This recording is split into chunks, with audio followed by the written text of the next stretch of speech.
Hello, my name is Mike Higley, and this video is going to help you understand the new W-4 form that calculates taxes on your W-2. This presentation is intended for information purposes only.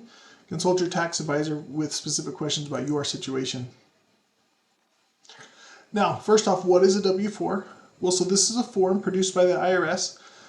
It's filled out by the employee, and the employer will use this information to determine how much withholding to pull out of your paycheck on your W-2 and out of your paycheck every pay period.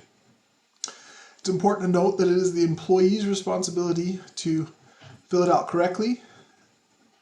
It was changed back in 2020 to reflect the removal of the withholding exemption. Overall, if filled out correctly, it's designed to get your net tax withholding to zero on when you file your tax return.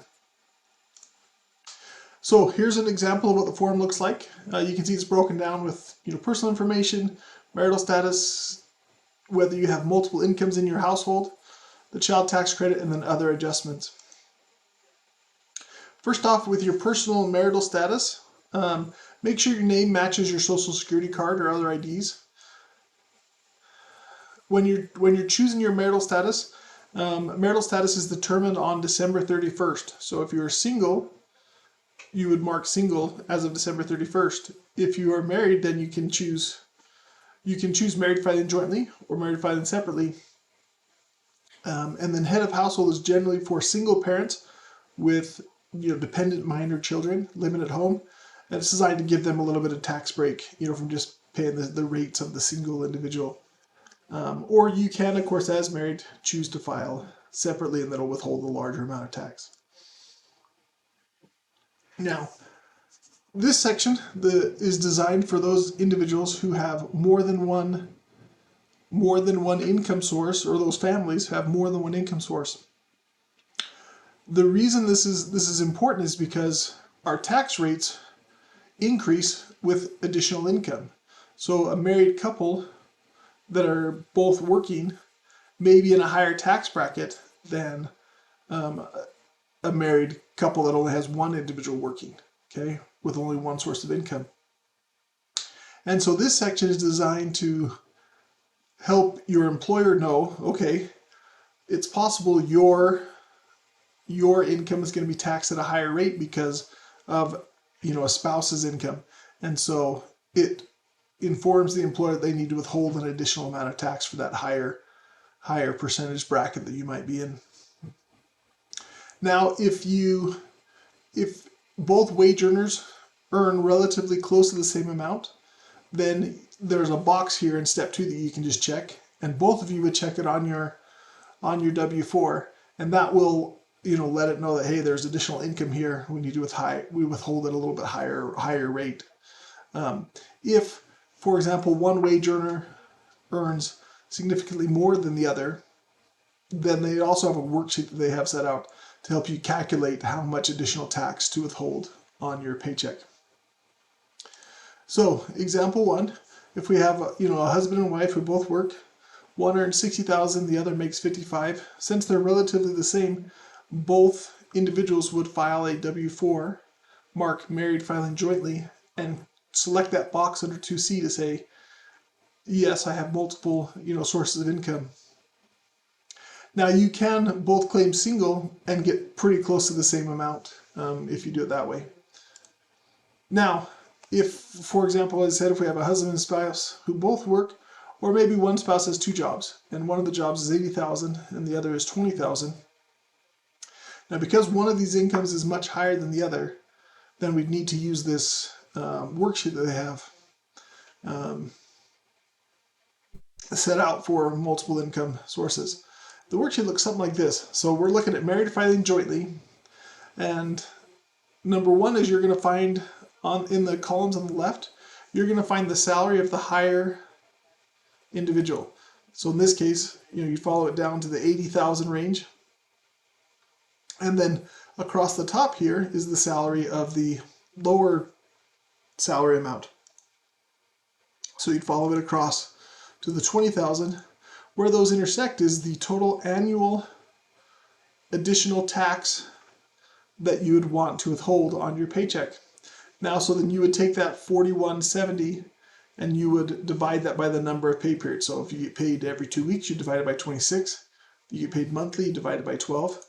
And that will tell you how much to add to your W-4 to withhold extra amount. Without doing this, if you both just mark married, then you will have under withheld your withholdings and end up owing additional amounts come tax time. Now, once you calculate that amount, it's going to go down in step 4, and I'll show you that in just a moment. The child tax credit was changed, and so it's actually $2,000 per child under the age of 17. So it's important to note the year they turn 17, you do not get that full $2,000.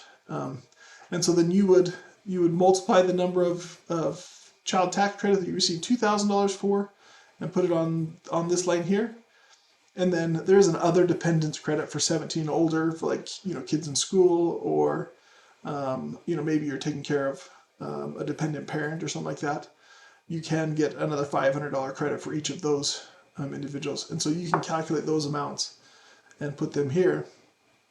It's important to note that only one person, when they fill out their W-4, should claim each child or dependent, right? If you both put it, it will reduce the amount of tax to withhold, and you'll be under withheld if you both list all the children. So this is the other adjustments section. This would be if you wanted to withhold and pay tax from your W-2 job on other sources of income. Maybe you have a lot of interest or dividends, or a small business, right? That brings in income that you don't pay. Normally you would have to pay quarterly and say, okay, I'll estimate my payments, or you can just have them withhold it out of your W-2 pay. And so that's where, if you want to calculate additional income and have it taken out of your check, you would put that amount on that 4A. If you have an exceptional amount of deductions, maybe you have a lot of mortgage interest, or typically have a lot of medical expenses that you want them to withhold a little bit less for, so you can put those other deductions there. 4C is just a flat dollar amount that you want them to withhold each pay period. This is where you would list that amount we calculated earlier. I believe it was $160 a check. And it's generally more accurate if you have the higher wage earner include those additional amounts on their W-4 as opposed to the smaller amounts. Couple of tips: if you change jobs in the middle of the year, treat the new job as a second household income. So I recommend filling out a W-4 that says, okay, I've already earned whatever I earned the first half of the year, the first part of the year at one job as my first income, and then the second half of the year for the rest. And then you'll want to change your W-4 and file a new W-4 in January as well. Check your pay stubs regularly. Make sure that you're on track for withholding what you want to. The IRS does have an estimator you can use, and you can punch in all your information from your pay stubs and your estimated expenses, things like that, to see if you're on track. Change your W-4 as often as you want it, as your situation warrants it, right? If you're getting a big bonus, you can change your W-4 to withhold less tax. It seems like bonuses always withhold so much, and then you usually get it back come tax time. I see this a lot where someone will just ask, okay, their HR rep, well, how do I fill this out? What do I do? They are just going off of their own personal experience and might not understand your situation. So I wouldn't rely on their information. Again, ask a tax professional for help if you don't understand that W-4 and how to fill it out. Okay, thanks for watching. If you enjoyed this video, please hit like or subscribe to get other related content. And if you have any questions, please feel free to visit our website. Thanks a lot.